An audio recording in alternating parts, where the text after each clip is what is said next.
Well, I believe that music and arts play the biggest role ever because, like you said, this culture, the whole world followed the culture of music, the culture of sports, um, you know, and to speak on the youngsters these days, it's like if you look at every generation, if you look at John Lewis, you know what I'm saying, that just passed away, the activist that he marched with Martin Luther King. He spoke at the same rally that Martin Luther King spoke at. He was 23 years old when he did that. You know what I mean? So any change that take place always start with the energy of the youth. You know what I'm saying? It's just up to us older people, us OGs, to guide the youth. You know, so that the energy that they putting out is not misguided.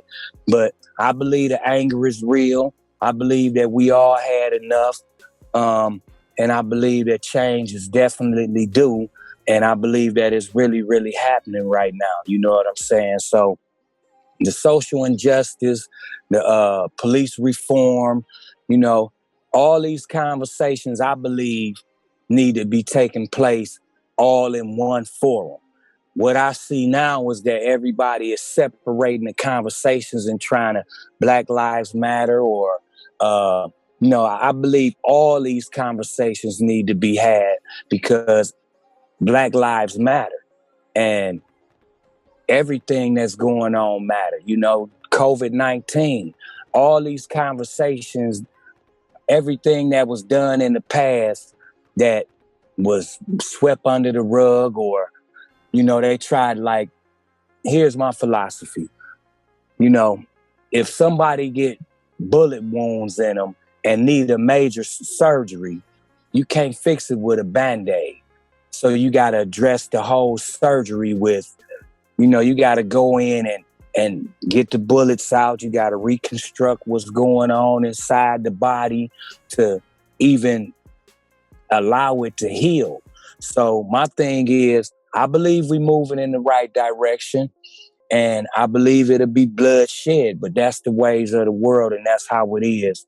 And change is always driven by the youngsters, you know what I'm saying?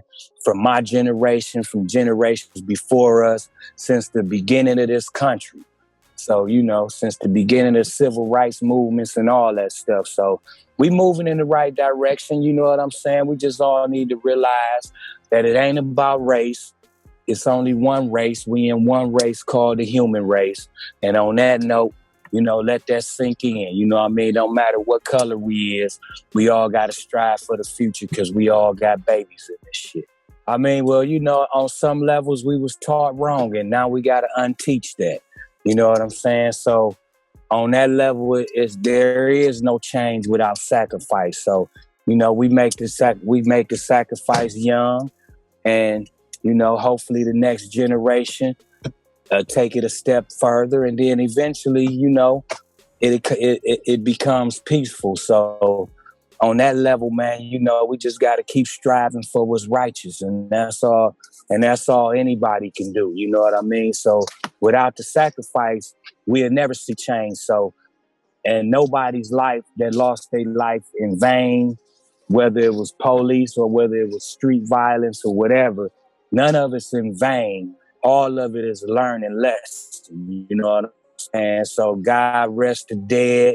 May they all their souls be blessed, and condolences to all the families of however, you know, death happened to a person that's not, you know, I wish we could all die of old age, but, you know, that's not the case. That's not the world. But in that case, you know, we learn, we live and learn, and we keep striving for better every time. That's how we got to do it.